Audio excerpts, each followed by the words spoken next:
నమస్తే, welcome to morning bulletin. Mithun రెడ్డిపై తప్పుడు కేసు పెట్టి అరెస్టు చేయడం రాజకీయ వర్గాల్లో చర్చనీయాంశంగా మారింది. జగన్ చుట్టూ ఉన్న వారందరినీ అరెస్టు చేయాలని ప్రయత్నిస్తున్నారని విపక్షాలు ఆరోపిస్తున్నాయి. ఈ పరిణామం రాజకీయ వాతావరణాన్ని మరింత వేడెక్కిస్తోంది. విడుదల రజనీ కీలక వ్యాఖ్యలు చేస్తూ మీ వల్ల కాదు అంటూ అధికార పక్షంపై తీవ్ర విమర్శలు చేశారు. ఈ నేపథ్యంలో అన్ని పార్టీల నాయకులు తమ అభిప్రాయాలను వ్యక్తం చేస్తున్నారు. ఈ సంవత్సర కాలంగా ఏం చేశారంటే, మేము చెప్పాం కదా, మేము అడ్వర్టైజ్మెంట్ చేశాం కదా, అదే అమలు చేస్తున్నామన్నారు. ప్రజలు కూడా చూస్తా ఉన్నారు. ఆ రెడ్ బుక్ అమలు చేసేది ఈ రోజు పీక్స్ లోకి చేరిపోయి నిన్న చూసాం. మిథున్ రెడ్డి గారి అరెస్ట్ దాకా కూడా వచ్చింది. జరగనటువంటి ఒక స్కామ్ అని చిత్రీకరించి మరి ఈ రోజు క్రమక్రమంగా చూస్తా ఉన్నాం. దీని మీద కొన్ని డెవలప్మెంట్స్ తీసుకొచ్చి మరి ఏ విధంగా అరెస్ట్ చేసి జగన్మోహన్ రెడ్డి గారి చుట్టూ ఉన్నటువంటి మనుషుల్ని ఇబ్బంది పెట్టేటువంటి ఒక ప్రయత్నమే జరుగుతా ఉందని మనకు స్పష్టమవుతా ఉంది. కానీ మేము చెప్తా ఉన్నాము, ప్రజలకు ఒక చక్కటి ట్రాన్స్పరెంట్ గా ప్రతి ఒక్క పాలసీ తీసుకురావడం గాని, వెల్ఫేర్ అందించడం గాని, అభివృద్ధి చేయడంలో గాని జగన్మోహన్ రెడ్డి గారి ప్రభుత్వం చాలా ట్రాన్స్పరెంట్ గా పనిచేసింది. ఎక్కడ ఏ ఇంటెన్షన్ లేకుండా చక్కగా ప్రజలకు మేలు చేయాలి, చక్కటి ప్రజాపాలన అందించాలి, చక్కటి అడ్మినిస్ట్రేషన్ అందించాలి, చక్కటి ప్రజా సేవ చేయాలి అనేటువంటి ఉద్దేశంతోనే జగన్మోహన్ రెడ్డి గారు వారి యొక్క 5 సంవత్సరాల పాలనని ప్రజలకు ఇచ్చారు. మరి ఈ రోజున వీళ్ళు ఏవేవో మాట్లాడుతూ ఏవేవో అంటూ ఇవన్నీ తట్టుకోలేక ఏదో ఒకటి చెయ్యాలి అని చెప్పేసి నడుం కట్టుకొని ఇలాంటివన్నీ కూడా చేస్తా ఉన్నారు. కాబట్టి ప్రజలందరూ కూడా అన్ని గమనిస్తా ఉన్నారు. మేము ఎటువంటి తప్పు చేయలేదు, మా వైఎస్ఆర్ కాంగ్రెస్ పార్టీ ప్రజలకు మేలే చేసింది, మా జగనన్న ప్రభుత్వం ప్రజలకు మేలు చేయడానికే పనిచేసింది. మీరు ఎన్ని ఇబ్బందులు పెట్టినా, ఎన్ని ఆటంకాలు క్రియేట్ చేసినా మా పోరాటం ప్రజల తరఫున ఆగదు. ప్రజల కోసం నిరంతరం వైఎస్ఆర్ కాంగ్రెస్ పార్టీ పోరాడుతుంది. ఎక్కడ ఎవరికి కష్టం వచ్చినా కూడా జగన్మోహన్ రెడ్డి గారు ఖచ్చితంగా అక్కడికి వచ్చి వారికి అండగా ఉంటారు అని స్పష్టం చేస్తూ థ్యాంక్ యూ. మిథున్ రెడ్డి అని అరెస్టు చేయడాన్ని వరద కళ్యాణి తీవ్రంగా ఖండించారు. ఆమె ప్రక్రియలో కూటమి ప్రభుత్వం ఉద్దేశపూర్వకంగా అక్రమ అరెస్టులకు పాల్పడుతుందని ఆరోపించారు. ఇటువంటి చర్యలు తీవ్ర విమర్శలు ఎదుర్కొంటున్నాయి. మిథున్ రెడ్డి అరెస్టు రాజకీయ వర్గాల్లో కలకలం రేపింది. ప్రభుత్వంపై ప్రతిపక్షాలు విమర్శలు గుప్పిస్తున్నాయి. ఈ ఘటనలు రాష్ట్రంలో రాజకీయ పాలిటిక్స్ ను మరింత వేడెక్కిస్తున్నాయి. మిథున్ రెడ్డిని లిక్కర్ స్కామ్ లో ఇప్పటికే రిమాండ్ కూడా తరలించినటువంటి పరిస్థితి ఏ రకంగా చూస్తున్నారు మేడం? మిథున్ అన్నని అరెస్ట్ చేయడం జరిగింది. ఇది పూర్తిగా అక్రమ కేసు అనేసి ప్రజలందరికీ కూడా అర్థమైంది. ఎందుకంటే ముందు నుంచి మేము ఒకటే చెప్తున్నాం, ప్రభుత్వం మద్యం అమ్మితే అవినీతి జరుగుతుందా, ప్రైవేట్ వ్యక్తులకి ఇస్తే అవినీతి జరుగుతుందా? జగనన్న ప్రభుత్వంలో ప్రభుత్వం మద్యం అమ్మింది, ఇప్పుడు తీసుకుంటే ప్రైవేటు వ్యక్తులకి మద్యం అమ్మకాలు అప్పచెప్పడం జరిగింది. ఈరోజు ప్రైవేటు వ్యక్తులకు మద్యం అమ్మకాలు అప్పచెప్పడం వల్ల మద్యం విచ్చలవిడిగా అందుబాటులోకి వచ్చింది ప్రజలకి. 70,000కి పైగా బెల్ట్ షాప్స్ కనిపిస్తూ ఉన్నాయి. పెర్మిట్ రూమ్స్ మళ్ళీ వచ్చేసాయి ఈ ఆంధ్రప్రదేశ్ రాష్ట్రంలో. గతంలో జగన్మోహన్ రెడ్డి గారు అతను ముఖ్యమంత్రిగా ఉన్న 5 ఏళ్ళలో ఒక్క డిస్టిలరీకి కూడా పర్మిషన్ ఇవ్వలేదు. చంద్రబాబు నాయుడు గారు ఎన్నో డిస్టిలరీస్కి పర్మిషన్ ఇవ్వడం జరిగింది. కానీ ఈరోజు తీసుకుంటే జగనన్న ఏ డిస్టిలరీస్ దగ్గర మద్యం కొనేవారో మరి అదే డిస్టిలరీస్ని వీళ్ళు కూడా కంటిన్యూ చేస్తూ ఉన్నారు కదా. మరి నిజంగా అక్కడ ఏమైనా అవినీతి జరిగితే వాటిని ఈరోజు క్యాన్సిల్ చేయాలి కదా. వీళ్ళు చేయట్లేదు అంటే అక్కడ జగనన్న గవర్నమెంట్లో ఏమీ అవినీతి జరగలేదనే విషయం క్లియర్గా అర్థమవుతుంది కదా.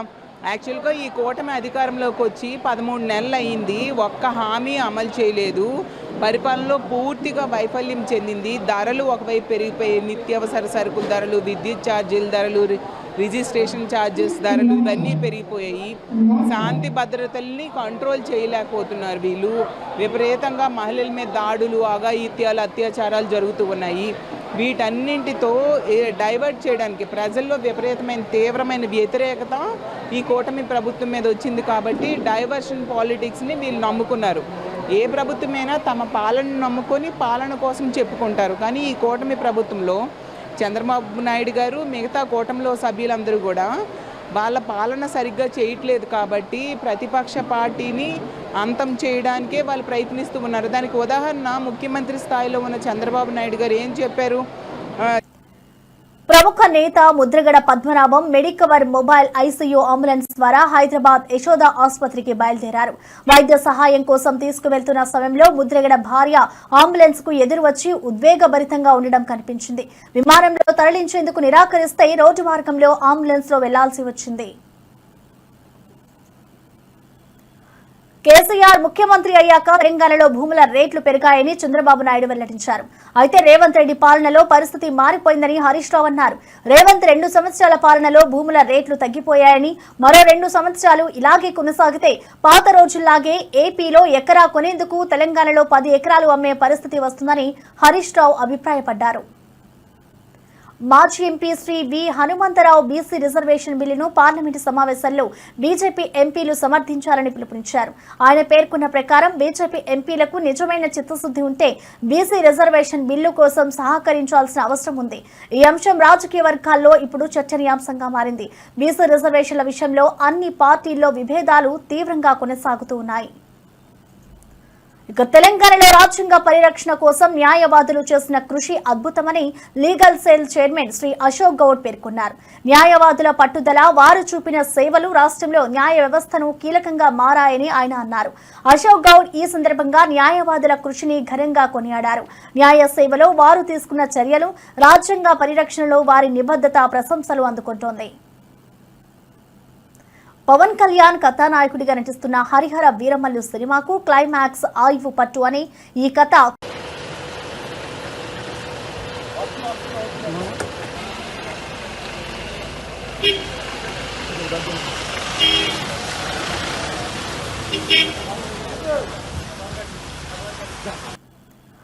కేసీఆర్ ముఖ్యమంత్రి అయ్యాక తెలంగాణలో భూముల రేట్లు పెరిగాయని చంద్రబాబు నాయుడు వెల్లడించారు. అయితే రేవంత్ రెడ్డి పాలనలో పరిస్థితి మారిపోయిందని హరీష్ రావు అన్నారు. రేవంత్ 2 సంవత్సరాల పాలనలో భూముల రేట్లు తగ్గిపోయాయని, మరో 2 సంవత్సరాలు ఇలాగే కొనసాగితే పాత రోజుల్లాగే ఏపీలో ఎకరా కొనేందుకు తెలంగాణలో 10 ఎకరాలు అమ్మే పరిస్థితి వస్తుందని హరీష్ రావు అభిప్రాయపడ్డారు. మీకు ఒకసారి గుర్తుందో లేదో పాతది నేను యాద్ చేస్తా. కేసీఆర్ ముఖ్యమంత్రి ఉన్నప్పుడు చంద్రబాబు నాయుడు ఆంధ్రలో మాట్లాడింది ఒకసారి. అరే ఒకప్పుడు ఆంధ్రలో ఎకరం అమ్మితే తెలంగాణలో 10 ఎకరాలు వచ్చు, కానీ 10 ఏళ్లలో కేసీఆర్ ముఖ్యమంత్రి అయినాక ఇప్పుడు తెలంగాణలో ఎకరం అమ్మితే ఆంధ్రలో 10 ఎకరాలు వస్తుంది అని ఎవరన్నారు? చూసిండ్రా మీరందరు? ఇప్పుడు రేవంత్ రెడ్డి వచ్చి 2 ఏళ్లు కాలే, సీన్ రివర్స్ అయింది. అయిందాకా లేదా? మొన్న నేను సిద్దిపేట పోయినా, గంగాపూర్ అని చిన్నకోడూరు మండలం గంగాపూర్ ఊరికి పోయినా. ఒక మన కార్యకర్త చనిపోతే మాట్లాడించడానికి పోయినా. కొద్దిసేపు మాట్లాడినాక కూర్చున్నా. ఏం సంగతి అన్నాక ఎరువులు ఈ బాధలన్నీ చెప్పుకుంటా, ఎవడైనా లగ్గం ఉండి అమ్ముకుందామంటే భూమి అంతలేదు సార్. ఏమైతుందంటే 40 లక్షలకి అడుగు తీయలేదు, ఇప్పుడు 20కి ఇస్తామంటే కూడా ఎవడత్తలేడు అన్నాడు. అంటే ఇప్పుడు ఏమైంది? సీన్ రివర్స్ అయింది. ఆడ చంద్రబాబు నాయుడు అయింది, రేవంత్ రెడ్డి అయింది. ఇప్పుడు ఏమైతుంది? ఇప్పుడు మళ్ళా ఆంధ్రలో ఎకరం అమ్మితే తెలంగాణలో 2 ఎకరాలు వస్తుంది. అయిందా లేదా? గజ్వేల్లో మీ అందరికి అనుభవమే ఉంటుంది. రేట్లు తగ్గినాయా పెరిగినాయా? ఎంత తగ్గినాయి? సగానికి సగమైంది. ఇంకా 2 ఏళ్ళు ఉంటే ఇంకేమవుతుందో. దోసాల్లో సగమైంది. ఈ రేవంత్ రెడ్డి ఇంకో ఏడాది 2 ఏళ్ళు ఉంటే ఇంకెంత తగ్గుతుంది? బేరాలు బంధు, కార్లు గుంజుకపోతుర్రు, మోటార్ సైకిళ్లకు ఇన్స్టాల్మెంట్లు లేవు, దుకాణాలు బంద్ అయిపోయినాయి, డీజిల్ కు పైసలు లేవు, బేరాలు లేవు, కొత్తగా ఇల్లు కట్టేవాడు లేడు, ప్లాట్ కొనేటోడు లేడు. ఎవడన్నా అవసరం పడి భూమి అమ్ముకుందామంటే కొనే దిక్కు లేదు. నిజమేనా? ఇది రేవంత్ రెడ్డి పాలన పుణ్యం. ఎవరు తృప్తి. మాజీ ఎంపీ శ్రీ వి హనుమంతరావు బీసీ రిజర్వేషన్ బిల్లును పార్లమెంటు సమావేశంలో బీజేపీ ఎంపీలు సమర్థించాలని పిలుపునిచ్చారు. ఆయన పేర్కొన్న ప్రకారం బీజేపీ ఎంపీలకు నిజమైన చిత్తశుద్ధి ఉంటే బీసీ రిజర్వేషన్ బిల్లు కోసం సహకరించాల్సిన అవసరం ఉంది.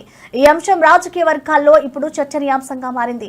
బీసీ రిజర్వేషన్ల విషయంలో అన్ని పార్టీల్లో విభేదాలు తీవ్రంగా కొనసాగుతూ ఉన్నాయి. రాహుల్ గాంధీ గారు ఏ విధంగానైతే కన్యాకుమారి నుంచి కశ్మీర్ వరకు నడిచి కులగన జరగాలన్నాడు, దానికి మొట్టమొదటి రాష్ట్రం తెలంగాణ రాష్ట్రం. రేవంత్ రెడ్డి గారు ముఖ్యమంత్రిగా, పొన్నం ప్రభాకర్ ఓబీసీ మంత్రిగా దాన్ని నెరవేర్చడం జరిగింది. బిల్లు పాస్ చేశాం. దానికి డబ్బులు కూడా 150 కోట్లు పెట్టి కులగన జరిగింది. ఇప్పుడు కేంద్రంలో పార్లమెంటు నడుస్తున్నది. ప్రతి ఒక్కరు కూడా నేను రోజు స్టేట్మెంట్ చూస్తున్నా, ఇది జరగదు, 40 రేట్లు ఎప్పుడు ఇస్తున్నారు, ఒకరేమో రైలు కింద కూర్చుంటా, ఒకరేమో ఇది జరగదని చెప్తున్నారు. ఇవాళ మీకు చిత్తశుద్ధి ఉంటే బీజేపీ ఎంపీలను నేను రిక్వెస్ట్ చేస్తున్నా, మీరు ఆల్ అపోజిషన్ కూడా రిక్వెస్ట్ చేస్తున్నా, మీకు నిజంగానే బీసీల మీద ప్రేమ ఉంటే నరేంద్ర మోడీ గారు కూడా ఓబీసీ ప్రధానమంత్రి. ఆయన తప్పనిసరిగా పార్లమెంటులో దీని మద్దతు పలకాలే. దీని గురించి మా రాష్ట్రంలో ఉన్న ఎంపీలు కూడా అందరూ కూడా ఫైట్ చేస్తున్నారు. దానికి ముఖ్యమంత్రి గారు కూడా ప్రధానమంత్రిని కలుస్తూ అంటుండు. కాబట్టి ఈ పార్లమెంటు సమావేశంలో నిర్ణయం జరిగిపోవాలి. 9th షెడ్యూల్ నుంచి పక్కకు పెట్టేసి 50% సీలింగ్ను కూడా ఎత్తేసేయడానికి పూర్తి సహకారం అందిస్తారా లేదా అనేది తేలిపోతుంది. ఎందుకంటే గతంలో శ్రీమతి సోనియా గాంధీ గారు ఐఐటి ఐఐఎంలో రిజర్వేషన్ లేదు అని సుప్రీంకోర్టు కొట్టేస్తే ఆ అమ్మ ప్రధానమంత్రి మన్మోహన్ సింగ్ చెప్పి చక్కగా మళ్ళీ పార్లమెంట్లో బిల్లు పెడితే అన్ని పాస్ అయిపోయినాయి. ఐఐటి ఐఐఎంలో మా పిల్లలు 1,00,000 పైన జీతాలు వస్తున్నాయి. అదేవిధంగా ఆల్ ఇండియా ఇన్స్టిట్యూట్ ఆఫ్ డాక్టర్లు అవుతున్నారు. మరి దేశ ప్రధానమంత్రి ఓబీసీ ఉండి ఈ బిల్లుకు మద్దతు ఇస్తాడా లేదా అనేది తేలిపోతుంది.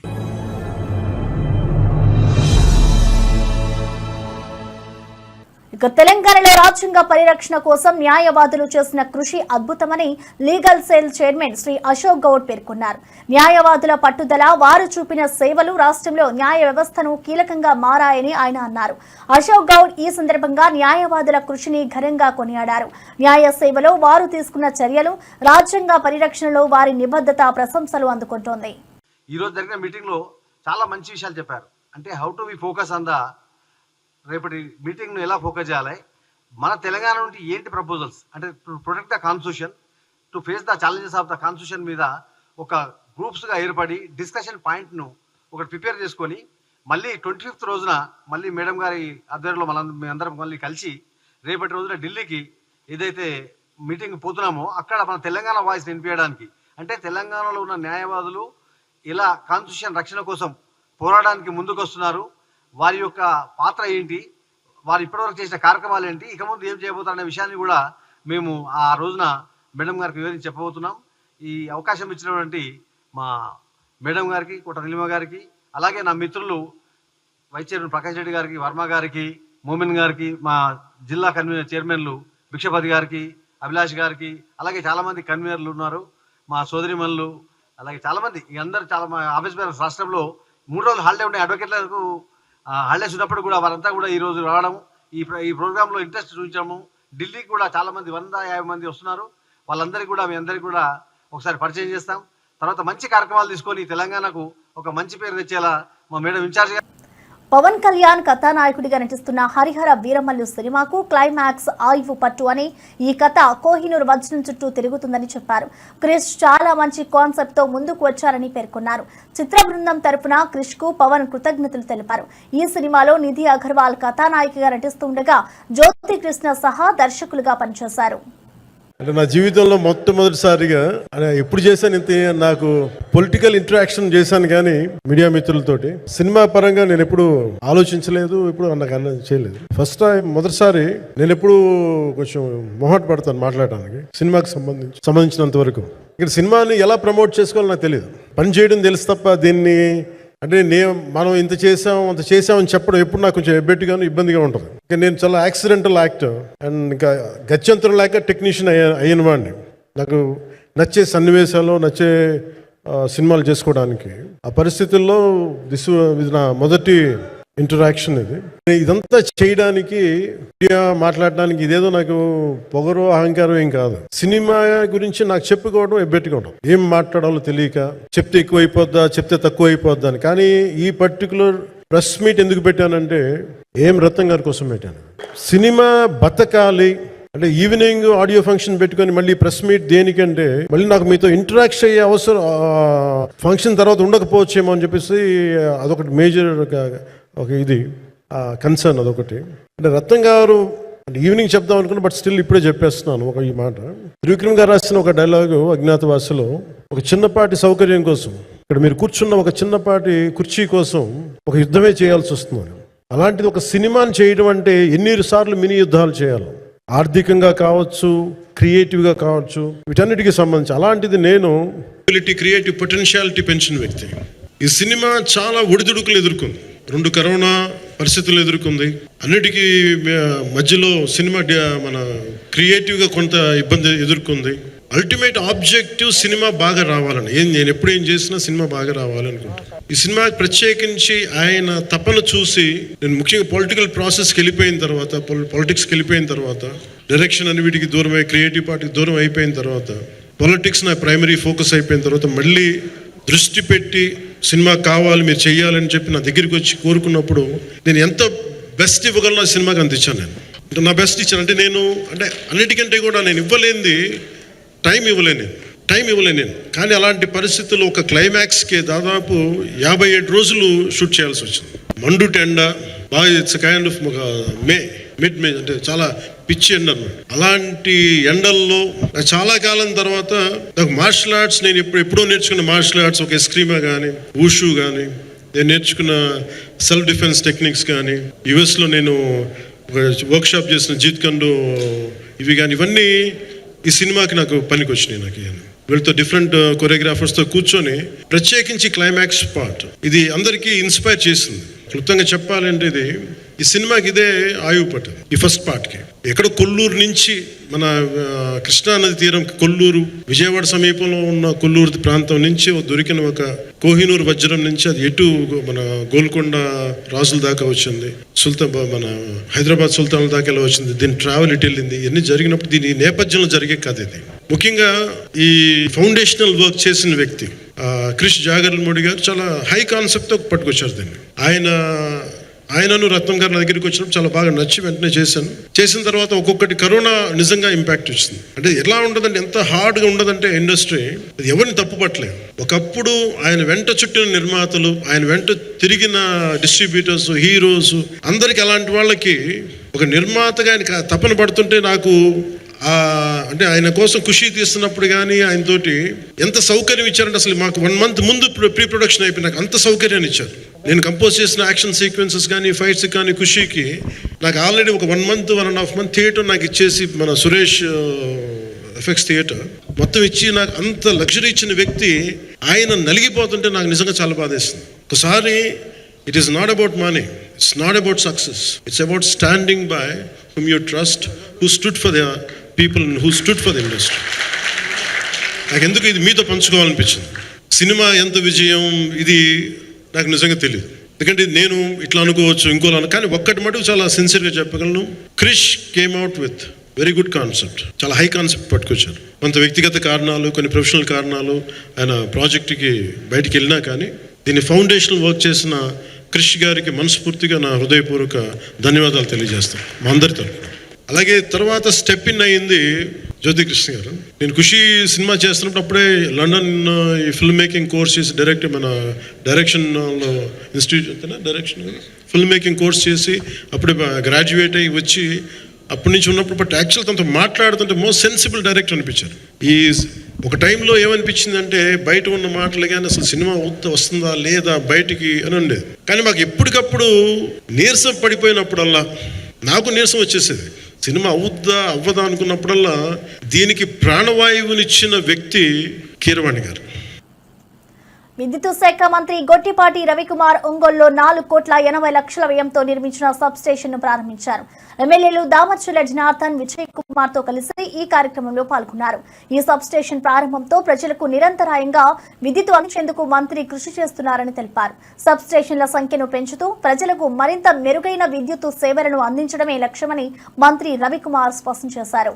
ఈ ప్రభుత్వం అధికారంలోకి వచ్చిన తర్వాత 9 గంటల విద్యుత్ రైతులకి, అట్లానే ఇళ్లకి మంచి విద్యుత్ ఇవ్వాలనే దానికోసం వాళ్ళకి సబ్ స్టేషన్ ప్రారంభించాము. ఇంకో సబ్ స్టేషన్ భూమి పూజ చేస్తాం. అదేవిధంగా టౌన్ లో ఎప్పటి నుంచో ఏలాడతారు వైర్లు, ఇబ్బందిగా ఉందని మెయిన్ సెంటర్ లో చెప్పడం, ఇప్పుడు ఆర్డీఎస్ఎస్ కింద దాదాపు 250 నుంచి 260 టవర్లు వేసి హైట్ లోకి తీసుకెళ్తాం. తెలంగాణ రైజింగ్ 2047 అనుసంధానంలో అడ్వాన్స్డ్ టెక్నాలజీ సెంటర్స్ ఏటీసీ అభివృద్ధికి సీఎం రేవంత్ రెడ్డి అధికారులతో సమీక్ష నిర్వహించారు.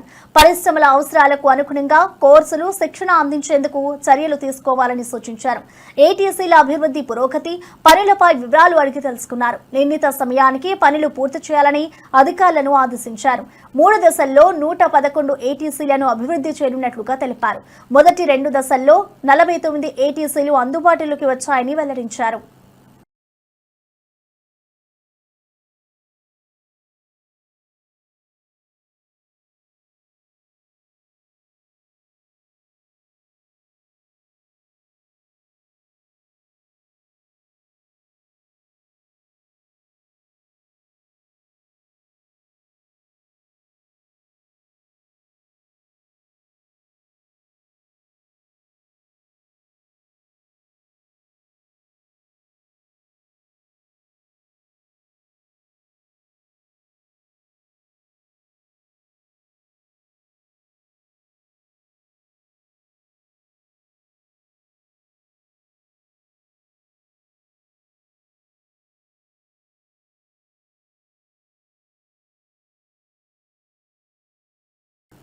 ఇక మెదక్ హత్య కేసు 8 మంది నిందితులను గుర్తించారు పోలీసులు. మెదక్లో కాంగ్రెస్ నేత అనిల్ హత్య కేసును పోలీసుల దర్యాప్తులో కీలక మలుపు తీసుకుంది.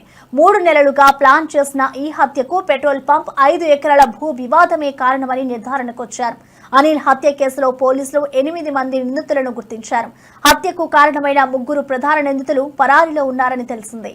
అదే వెరిఫై చేసి వాటిని ఇద్దరు లేవు, ఎవరు లేవు. మనం చూసాం వెపన్ దొరికే బుల్లెట్ మ్యాచ్ ఏం కావాలి, సేమ్ బుల్లెట్ అన్నకి వచ్చినా చెప్పారు, ఎక్స్పర్ట్ కూడా చెప్పారు అన్నకి వచ్చిందని చెప్పి బుల్లెట్ ఇంకేం కావాలి, క్లియర్. నిజమే లేవు. ఒక నాగరాజు ఉంది కానీ చిన్న కేసు యాక్సిడెంట్ కేసు ఒకటి, యాక్సిడెంట్ కేసు ఒకటి ఇంకోటి అదే చిన్న కొట్టాల కేసు ఉంది, పెద్ద కేసు మర్డర్ కేసు అయిపోయింది. సుపారీ హత్య కాదు, వాళ్ళే చేసుకున్నారు.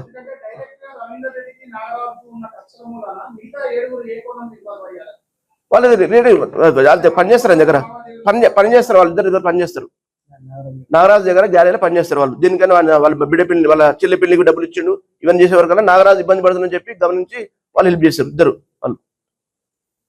ఇది పూర్తి సాక్ష్యాలతో చేసింది, ఇక్కడ ఎక్కడ డౌట్ అవసరం లేదు. పూర్తి సాక్ష్యాలు అందరూ వచ్చిండ్రు, ఇలా ఎట్టి పరిస్థితుల్లో చేస్తాము. ఇది మంచిగా ఇంకా బాగా చేసేసి ఖచ్చితంగా శిక్ష పట్టేట్టు చూస్తాం. కానీ అడ్డబెట్టుకుని ఎవరు లాండ్ ఆర్డర్ దిగితే మాత్రం వాళ్ళపైన కేసులు అవుతాయి, నాన్ బెయిలబుల్ కేసు పెట్టి రిమాండ్ చేస్తాం, అన్నీ అవుతాయి. కాబట్టి మేము చేసి మా పోలీసులపై నమ్మకం ఉంచి మీరు గమనించాలని అందరినీ కోరుకుంటున్నాం. అదేం నోటీసులు లేదు. ఇప్పుడు అందరూ వచ్చారు, అక్యూజ్ అందరు ఉన్నారు కదా, మరి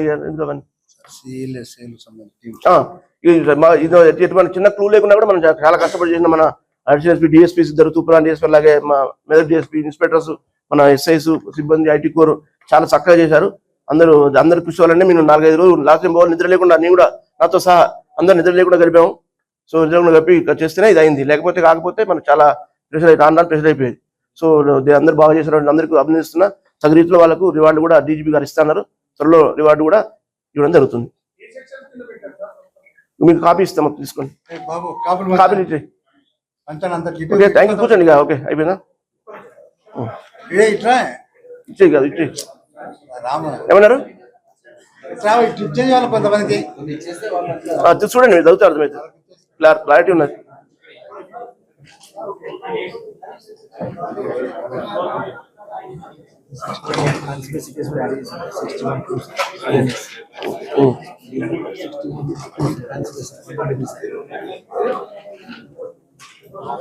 ఇంకోటి కాల్ కూడా చేశాడు, అది కూడా ఉంది. ఇంకోటి కాల్ ఇవి బులెటిన్ అప్డేట్స్.